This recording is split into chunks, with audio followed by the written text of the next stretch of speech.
Yes, Naveed Sahib, Dar Sahib.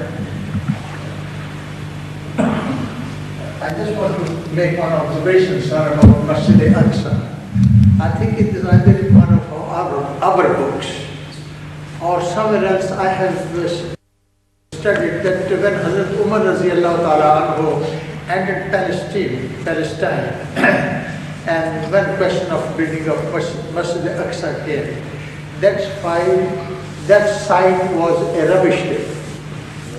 And actually he with his own hand removed the muck from there and then laid the foundation stone of the. Yes, I also mentioned it during my last question answer session. I mentioned this, that it was a ruin where once Haikal Sulaimani stood long before, and then it was demolished, I think, when it was attacked by, I don't remember, Nebuchadnezzar, was it? Or he demolished it perhaps, and they were not permitted to rebuild it. But is there any evidence that in fact the Solomon's temple was there, or it is only alleged, sir, by Jews?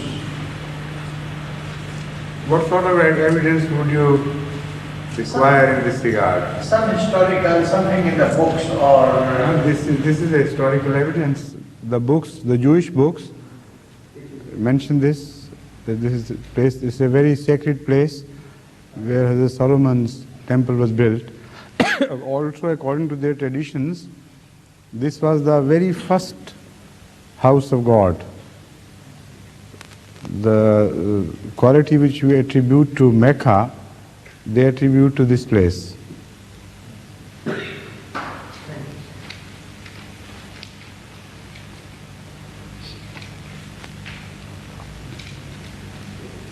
Any other question, please?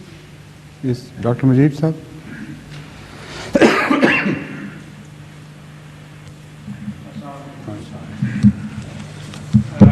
As we understand, sir, Hazrat Muslim Maud has inferred in his commentary of the Holy Quran that Jews will be gathered together in Palestine and they will gain power there, and then after a while their decline will start. So we know that in the past Israel, in their military maneuvers, have been doing quite commendable, as they say, maneuvers, and worldwide they were praised for their military maneuvers. But recently, sir, when they invaded the south of Lebanon, and quite a big chunk of south of Lebanon was occupied by them, they in the end had to retreat. And this is the only time when worldwide it is felt that in the long term it was their defeat. Do we infer from this that the decline of Israel has started, or is it the beginning of their end of power, sir? I don't think it is very significant. In fact, they have occupied foreign territories before and retreated on American pressure.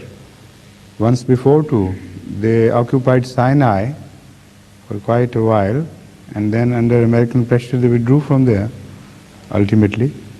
So that happens, but they never surrendered their own territory, did they? Not an inch. They are still in occupation of the West Bank of Jordan, and there are no signs of their leaving those territories.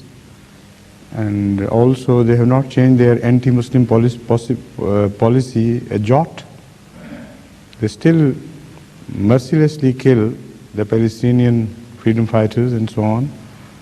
And if one Israeli soldier is killed in retaliation, they, against of course the teaching of the Bible, very much against, they hit back with such vengeance that sometimes hundreds and sometimes thousands of innocent people are murdered mercilessly.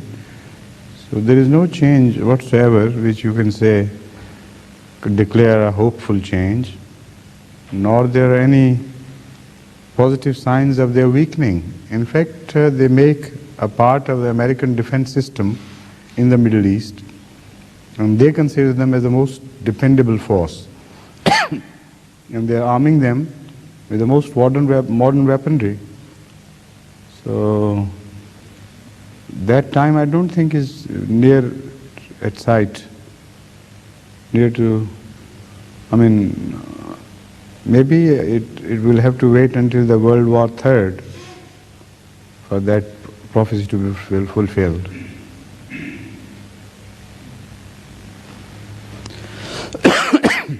Yes, Salim?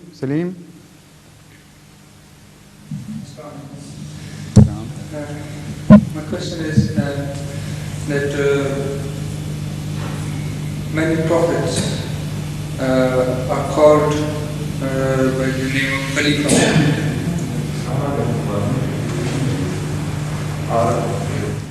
ठीक है बशीर ले आ रहा हूँ. The prophets are, some of the prophets are called as Khalifa in the Holy Quran, and it's our belief that Khalifa is also appointed by God as the Nabi is appointed. Could you please explain the difference between the Khalifa? I have already done quite a few times. Here in this majlis as well, I think during your presence also I discussed this issue. Khalifa literally means one who deputizes someone or officiates, or the one who inherits some office. So as far as God is concerned, He is being deputized or being represented on earth by His prophets. So like there is no difference in this regard between Rasul and Nabi, only different aspects of the office of prophethood are mentioned in these two words. So Khalifa is also applicable to a prophet when you consider him to be the vicegerent of God on earth. So after the Prophet has left, then that Khalifa is vicegerent to him, not to God directly in this sense. Though indirectly, of course, he belongs to God and he deputizes him.